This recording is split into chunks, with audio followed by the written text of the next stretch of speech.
Welcome back, everyone. All right, let's dive right in because in this explainer, we are breaking down an absolute masterclass of a baseball game. This is what you call the anatomy of a crucial win. We're looking at the Chicago Cubs' pivotal 7-3 victory over their heated division rivals, the St. Louis Cardinals, on July 27, 2026.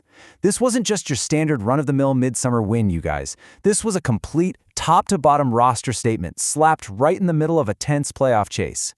And to really understand why this specific game matters so much, we have to look at the context. We're sitting less than a week away from the MLB trade deadline. The stakes? They literally could not be higher. Just listen to this incredibly authentic post-game quote from Cubs second baseman Nico Hoerner. He said, "We want to be in the spot we want to be, contending this time of year and making our team better. Hopefully, we get everything we want." I mean, that is a player speaking directly to his front office. The players want the team to buy, to invest in this roster. And let me tell you, performances like this one are exactly how they make their case. Setting the stage here, rain, stakes, and a rivalry. So picture this. It's late July at Busch Stadium, and before a single pitch is even thrown, both of these teams have to sit through a massive 1 hour and 46-minute rain delay. When you're a professional athlete, completely geared up and adrenaline pumping for an 8:31 p.m. first pitch, sitting around the clubhouse for nearly 2 hours can absolutely wreck your focus. But the Cubs? They use that time to lock in completely. And this final box score shows exactly how locked in they were.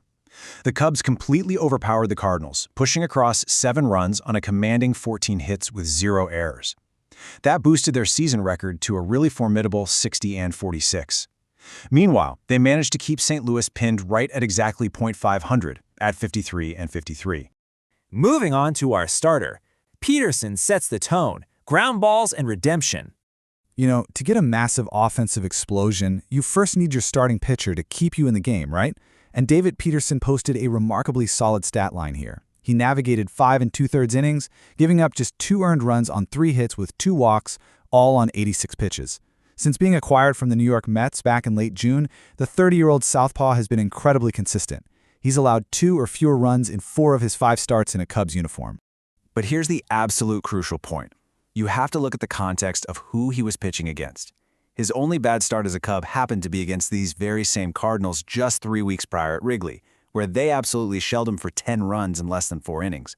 So going back out against that exact same lineup and executing his pitches to keep the Cardinals at bay, that was a massive psychological victory for Peterson, and honestly for the whole team.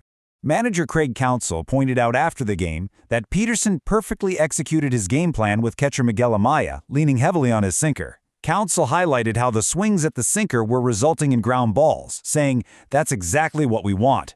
And he wasn't kidding. Peterson generated 9 ground balls on the night, perfectly utilizing that stellar Cubs defense behind him to manage weak contact. Let's shift gears to the bats. Bregman breaks out, adjusting mechanics mid-season. The contrast you see here is just staggering. Alex Bregman actually had to sit out the previous Sunday game in Pittsburgh because he was mired in this ugly 0-for-12 slump across his previous 3 games. But then he completely snaps out of it overnight. He puts up a monster 4-for-5 performance, scores 3 runs, drives in 2, and launches his 11th home run of the season to extend the Cubs' lead. He was involved in almost every major swing of the game. So how do you flip a switch like that, literally overnight? Well, this turnaround wasn't an accident. This is the anatomy of a big league adjustment. Bregman completely reworked his approach right before the game. First, he moved his hands way further back in a stance. He actually switched to a heavier bat. He borrowed his teammate Dan's bat and choked up slightly on the handle. Why? Because he felt like he was flying forward and cutting the corner, which was resulting in all these pop-ups and missed middle pitches. By focusing on getting on plane deeper behind him, the heavier bat held him back just enough. He said it felt like a completely different swing, and clearly the results were immediate and absolutely devastating to the Cardinals. Up next, Hoerner's Monster Night, matching the energy. Now, Bregman wasn't alone in terrorizing the St. Louis pitching staff. Nico Hoerner matched that mechanical resurgence with an incredible tone-setting performance of his own. Just look at these numbers. You have 2 infielders posting nearly identical game-breaking stat lines. Both went 4-for-5. Both hit a home run. Between the 2 of them, they drove in 6 of the Cubs' 7 runs. I mean, when your starting third baseman and second baseman are combining for 8 hits on a single night, you are going to win a lot of baseball games, for sure. And Nico didn't just get hits early on. He delivered the final dagger. In the 9th inning, Hoerner completely crushed a 2-run homer that put the game entirely on ice for Chicago. It sealed the deal and slammed the door shut on any hopes of a late St. Louis comeback. All right, let's talk defense. Happ saves the day, the unsung defensive hero. To truly understand why this was such a complete team victory, we have to look past the offensive box score. If you just checked the standard stats, you'd see left fielder Ian Happ went 0 for 4 with a walk and 2 strikeouts. You'd probably think, oh, he had a pretty quiet night. But actually, Happ's glove completely changed the entire momentum of the 7th inning and, in a lot of ways, saved the game. Let's break down these two back-to-back unbelievable defensive plays. First, Happ crashes fearlessly into the wall in left center to rob Jordan Walker of an RBI extra base hit. It was a really scary play off the bat, but Happ reeled it in. Then, literally just 10 minutes later, Iván Herrera hits one off the wall. Happ senses where the wall is, gives himself room for a good hop, essentially tackles the ball, and perfectly transitions into this lightning-fast, incredibly accurate throw to second base to nail Herrera. Two massive, game-changing moments where he just put the absolute brakes on a Cardinals rally. It was so impressive that it completely stunned his manager. Craig Counsell did not hold back in his post-game comments. Speaking about Happ's throw from the warning track, he said, "That's the best defensive play I've seen him make in the 3 years I've been here. To be that accurate with a throw from that distance while your momentum is moving backward, it's just an elite display of athleticism." And hey, speaking of elite execution, reliever Jacob Webb continued his quiet dominance. He came in and closed out the game with a scoreless bottom of the 9th. What's crazy here is that the 32-year-old hasn't given up a single earned run since June 20th. He's riding this incredibly hot streak right when the Cubs need him the most. Let's zoom out a bit.